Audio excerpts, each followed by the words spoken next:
Haddatsana Yazid, haddatsana Sa'id an Qatadah. Hadis yang sahih. Semua rijalnya thiqat. Selain itu Yazid ibnu Zurai periwayatannya dari Sa'id ibnu Abi Arubah sangat kuat. Karena Yazid min asbatinas dari Sa'id, dan Sa'id ibnu Abi Arubah min asbatinas dari Qatadah, orang yang paling kuat periwayatannya dari Qatadah. Maka di sini periwayatan asar dari Qatadah ini di puncak kesahihan. Dan jalan yang lain diriwayatkan oleh Imam At-Tabari dan juga Abdul Razak Ibnu Hammam As-San'ani di tafsirnya dari jalan Ma'mar an Qatadah, seperti kami bacakan tadi. Dan di sana ada juga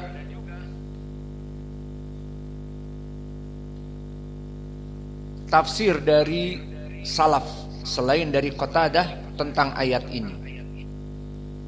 Berkata Mujahid, dari Mujahid, alif lam ra fawatihu yaftatihu biha kalamahu tilka ayatul kitabi qala at-taurah wal injil. Ayatul kitab, selain kalimat wa Qur'anin mubin, maka ayatul kitab adalah Taurah wal Injil.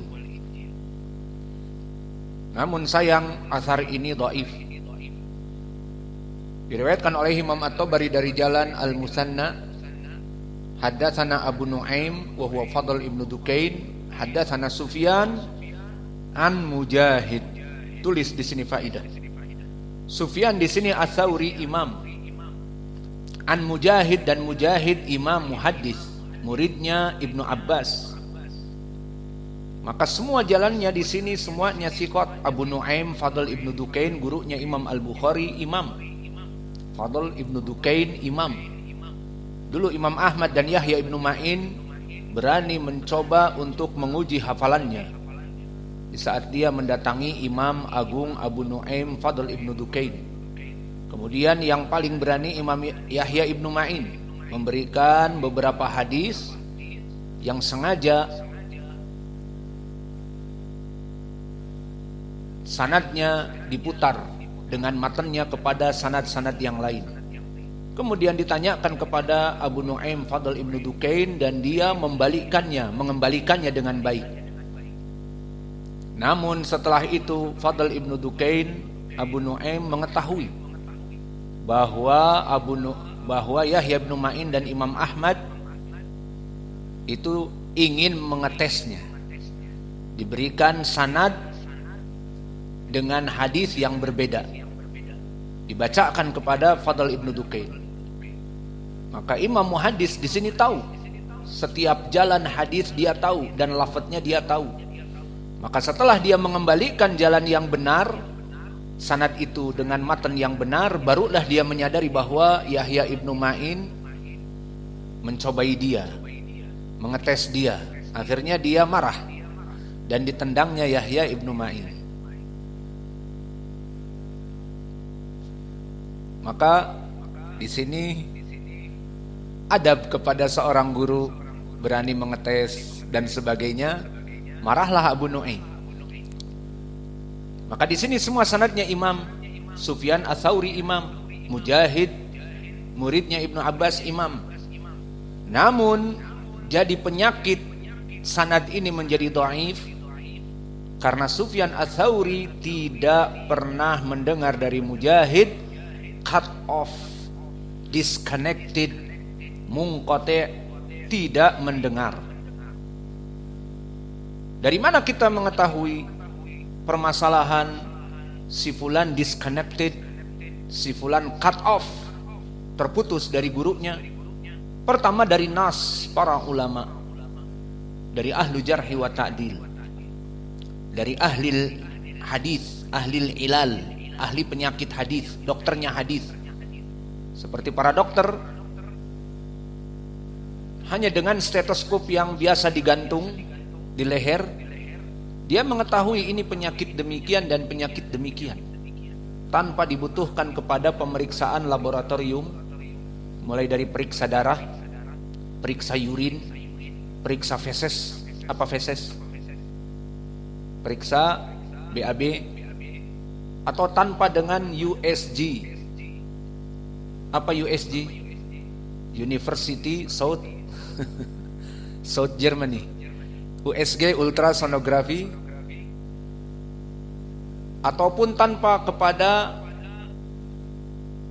pemeriksaan yang lebih detail.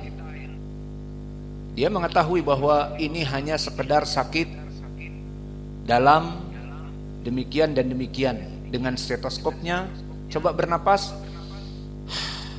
udah, ini obatnya, dan sembuh.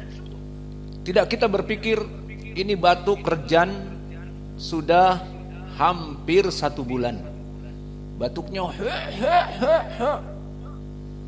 sampai kayak ayam dan muntah di malam hari. Pas dibawa ke dokter, ini anak saya kayaknya TBC, tuberkulosis. Tar dulu, kata dokter spesialis. Coba bernafas dengan stetoskop saja. Maka dia menarik nafas, sudah. Apa? Ini anak bukan TBC. Lalu apa? TBD. Bukan, ini pertusis, batuk rejan. Batuk kayak kalau bahasa Arabnya soal diki, batuk ayam. Dan benar, anak-anak kita dulu terkena seperti itu, sampai kepalanya tunduk, seperti ayam yang berkokok, seperti itu. Ternyata tanpa diperiksa dengan tes ludah. Untuk TBC, dia mengatakan ini batuk rejan dan diberi obat dan sembuh. Maka itulah kelebihan dari dokter spesialis. Dan begitupun dokter hadis. Para ulama mengetahui si fulan periwayatannya dari si fulan tidak mendengar. Maka jika ada nas dari ulama si fulan lam yasma'an fulan, maka kita ambil. Apalagi kita zaman khalaf, zaman terakhir, butuh kepada nas dari para ulama zaman Doeloe, ejaan Suwandi. Maka di sini Mujahid, jika kita rujuk, Sufyan Ats-Tsauri dilahirkan tahun 97 Hijriah dan Mujahid meninggal tahun 100 Hijriah. Terbayang sekarang. Mujahid meninggal 100 Hijriah. Sufyan Ats-Tsauri dilahirkan 97 Hijriah. Berarti perbedaan pertemuan antara keduanya berapa tahun? 3 tahun. Maknanya Sufyan Ats-Tsauri sempat bertemu dengan Mujahid dan dia hanya 3 tahun. Maka Sufyan Ats-Tsauri imam yang pada saat itu masih berada di Kufah dan Mujahid dohirnya di Madinah.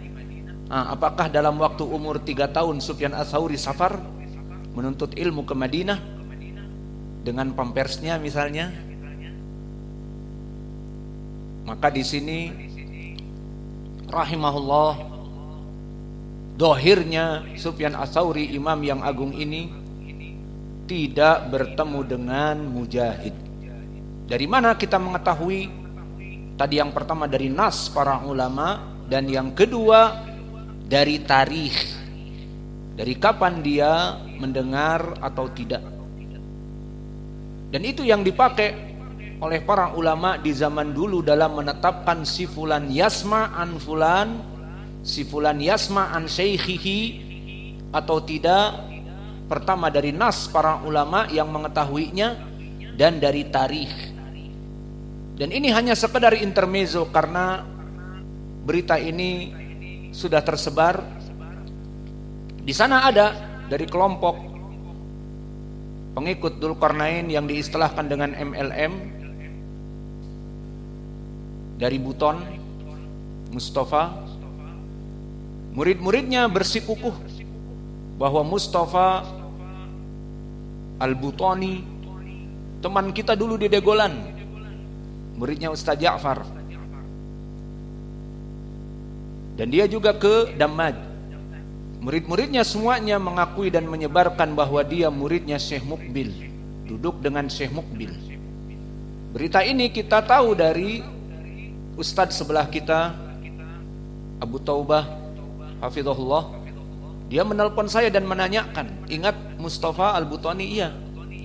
Itu murid-muridnya semua bertanya kepada saya, apakah Ustadz Mustafa mendengar dari Syekh Mukbil? Maka apa kamu jawab, Abu Taubah? Ya apa yang kita ketahui. Dan kita pun tahu bahwa dia datang dari segi ilmu tadi tarikh. Meninggal Syekh Mukbil tahun 2000. Dan dia datang sekitar 2002 dan sebagainya. Dari situ diketahui bahwa dia tidak mendengar mungkote, cut off, disconnected. Tidak meriwayatkan dari Syekh Mukbil. Tapi sanadnya turun kepada Al-Hajuri hadahullah. Semoga Allah memberikan hidayah kepada dia. Maka di sini pertama dari segi tarikh kita mengetahui. Dan yang kedua dari segi nas. Nas dari orang-orang Indonesia yang mengetahui keadaan dia, seperti ucapan Ustadz Abu Taubah. Di saat ditanya oleh murid-muridnya, apakah Ustadz Fulan mendengar dari Syekh Mukbil? Dijawab oleh Abu Taubah, tidak sama sekali. Kenapa bisa sekarang dijadikan nas menjadi dalil? Karena Abu Taubah mengetahui. Dan dia yang Masya Allah dulu, jika ada orang datang dari Indonesia, dia yang menjemput orang-orang yang datang. Maka dia tahu kapan Mustafa datang. Dan kita mengetahuinya bahwa dia itu datang dan Syekh Mukbil telah meninggal. Dan murid-muridnya mengatakan bahwa Mustafa mengakui dia mendengar dari Syekh Mukbil. Makanya kami menanyakan. Maka ini salah satu contoh bagaimana cara mengetahui dari perawi-perawi hadis tidak mendengar dari gurunya. Pertama dari tarikh, dan yang kedua dari ucapan ulama ahlu jarhi wa ta'dil.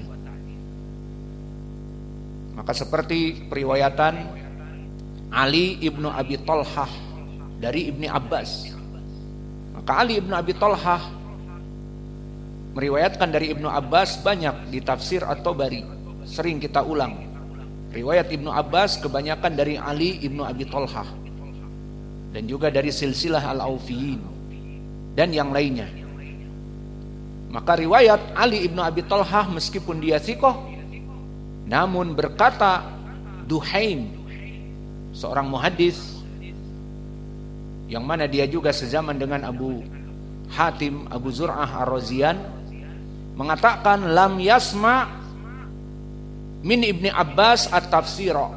Dia tidak mendengar dari Ibnu Abbas tafsir. Maka di sini menjadi perhatian bagi kita bahwa riwayat Ali ibnu Abi Thalhah meskipun dia thiqah, periwayatannya dari Ibnu Abbas tidak mendengar, cut off, disconnected, tidak bersambung, munqati'.